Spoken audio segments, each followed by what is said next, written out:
जय हिंद दोस्तों। देखिए, हम आज राज्य के नीति निर्देशक पर तत्व पढ़ेंगे। आर्टिकल आपके दिए हुए 36 से लेकर 51 तक संविधान के भाग 4 में दिए हुए हैं। ठीक है, देखिए राज्य के नीति निर्देशक तत्व क्या है। जब गवर्नमेंट को कोई नीतियां बनानी होती हैं तो ये महत्वपूर्ण भूमिका निभाते हैं। गवर्नमेंट की नीतियों में एक मार्गदर्शन के रूप में ये दिए हुए हैं। ठीक है, लोगों के कल्याण के लिए नीतियां बनानी होती हैं तो यहाँ से नीतियां बना सकते हैं। ठीक है, आर्टिकल हम 38 से स्टार्ट करते हैं। राज्य लोक कल्याण की अभिवृद्धि के लिए सामाजिक व्यवस्था बनाएगा। मतलब देखिए इसमें क्या दिया हुआ है, राज्य क्या करेगा। देखिए, आय की असमानता को कम करने का प्रयास, विशिष्टता इसमें क्या दिया है कि आय की असमानता को कम करने का प्रयास करेगा। ठीक है, 39 का राज्य द्वारा अनुसरणीय कुछ नीति निर्देशक तत्व है। आर्टिकल 39 में क्या दिया है, पुरुष तथा स्त्री को समान रूप से आजीविका प्राप्त हो। ठीक है, भौतिक संसाधनों का वितरण न्याय उपलब्ध हो। ठीक है, आर्थिक विकेंद्रीकरण हो। पुरुष तथा स्त्री को समान कार्य के लिए समान वेतन की बात की गई आपके आर्टिकल 39 में। ठीक है, पुरुष तथा स्त्री को समान कार्य के समान वेतन की बात की गई है आर्टिकल 39 में, अनुच्छेद 39। ठीक है, बालिका हेतु कल्याणकारी कार्य आदि की बात की गई है। आर्टिकल 39 का एक बहुत ज्यादा इंपॉर्टेंट है, 42 में संविधान संशोधन अधिनियम द्वारा जोड़ा गया था।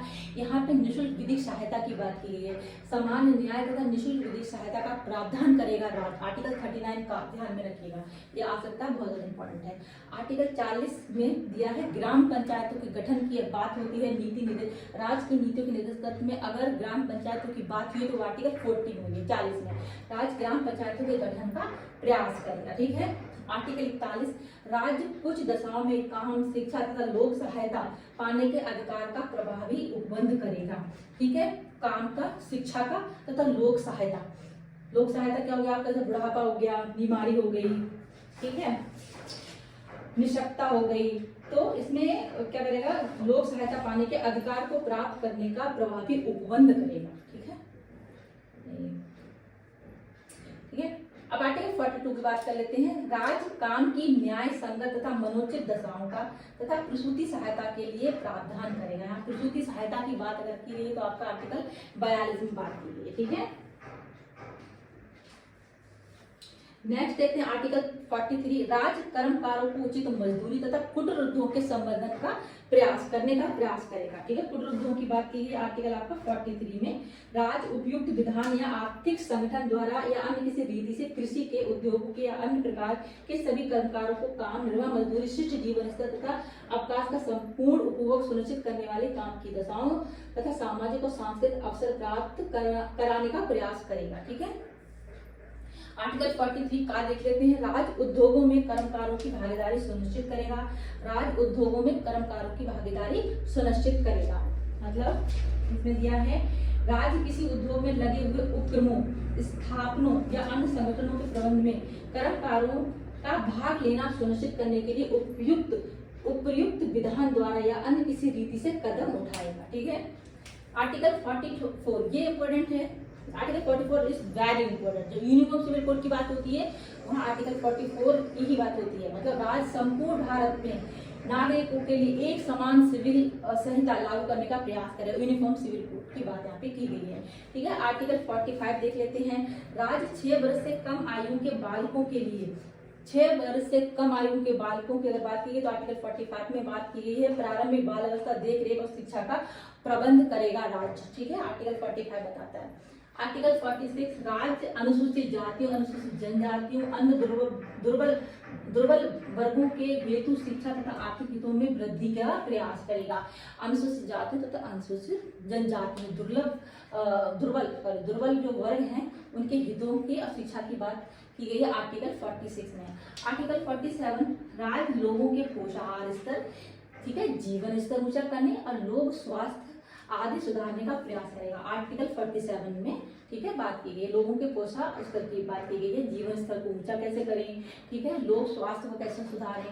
ठीक है, उसके बाद आर्टिकल 47 में है। आर्टिकल 48, राज्य कृषि तथा पशुपालन को आधुनिक ढंग से तथा वैज्ञानिक ढंग से, ठीक है, करने का प्रयास करेगा। ठीक है, जो नई नई टेक्नोलॉजी आती है, ठीक है, तो उस हिसाब से कृषि तथा पशुपालन को उसको विकसित करेगा। गाय, बछड़ों तथा अन्य दुधारू तथा वाहक मवेशियों के वध का प्रतिषेध करने का प्रतिषेध मतलब यहाँ पे वध को रोकेगा, ठीक है। और यहाँ पे जो गौ हत्या वगैरह की चीजें यहाँ पे बैन करेगा, ठीक है। आर्टिकल 48 का यहाँ ये भी इम्पोर्टेंट है, राज्य देश में पर्यावरण के संरक्षण और संवर्धन का तथा वन एवं वन जीवों की रक्षा का प्रयास करेगा। यहाँ वन जीवों की रक्षा का प्रयास करेगा। आर्टिकल 48 काम में दिया गया है, पर्यावरण के संरक्षण की बात की है आर्टिकल 48 काम में, ठीक है। आर्टिकल 49 राज्य राष्ट्रीय महत्व के स्मारकों को स्थानों का संरक्षण करेगा। देखिए स्मारक होते हैं राष्ट्रीय महत्व के जो स्मारक हैं उनके संरक्षण की बात आर्टिकल 49 में की गई है। आर्टिकल 50 राज्य की लोक कल्याण राज्य की लोक सेवाओं में न्यायपालिका को कार्यपालिका से अलग करने का प्रयास करेगा। राज्य क्या करेगा, लोक सेवाओं में न्यायपालिका को कार्यपालिका से अलग करने का प्रयास करेगा। आर्टिकल 51 अंतर्राष्ट्रीय शांति और सुरक्षा की अभिवृद्धि का प्रयास करेगा, ठीक है। आर्टिकल 51 तक आपके हो गए। तो ये इसमें इंपॉर्टेंट क्या है बहुत ज्यादा बता देती हूँ आपको।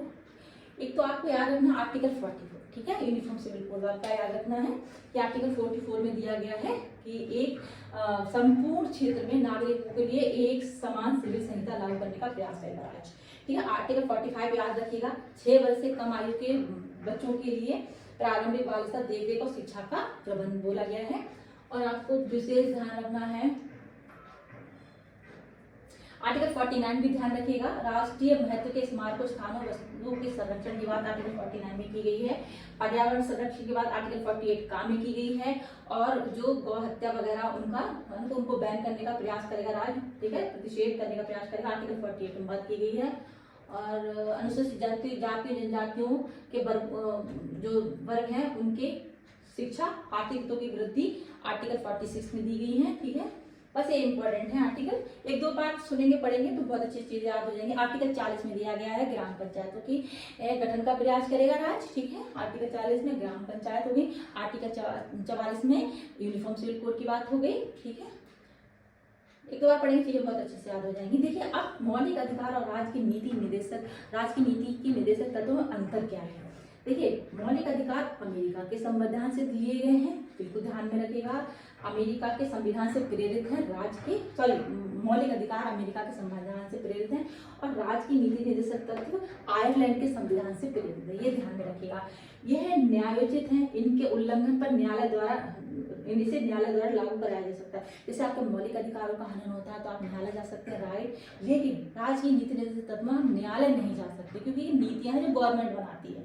मौलिक अधिकार आपको स्वतः ही प्राप्त हो जाते हैं, लेकिन राज्य की नीति निर्देशक तत्व तब तक प्राप्त नहीं होगा तो गवर्नमेंट नहीं बनाएगी। गवर्नमेंट जब लागू करेगी, गवर्नमेंट सरकार द्वारा लागू करने के बाद ही वो नागरिकों को प्राप्त होते हैं, तो ये ध्यान में रखिएगा। और आर्टिकल 37 बहुत इंपॉर्टेंट, मतलब इस सब करने के बाद आपको आर्टिकल 37 बहुत इजी लगेगा। आर्टिकल 37 क्या बताता है, राज्य की नीति निर्देशक तत्वों के उपबंध न्यायालय द्वारा लागू नहीं है, ठीक है। इसके सिद्धांत देश के संचालन में मूलभूत हैं। राज्य का यह कर्तव्य होगा कि वह इन सिद्धांतों को कानून बनाकर लागू करे। जो नीतियां हैं इनको कानून बना के लागू करे, राज्य का ये कर्तव्य होगा, ठीक है। ये आर्टिकल 37 में दिया गया है कि न्यायालय द्वारा लागू नहीं है इनके उपबंध, तो ये सब चीजें आर्टिकल 37 में दी गई है, ठीक है।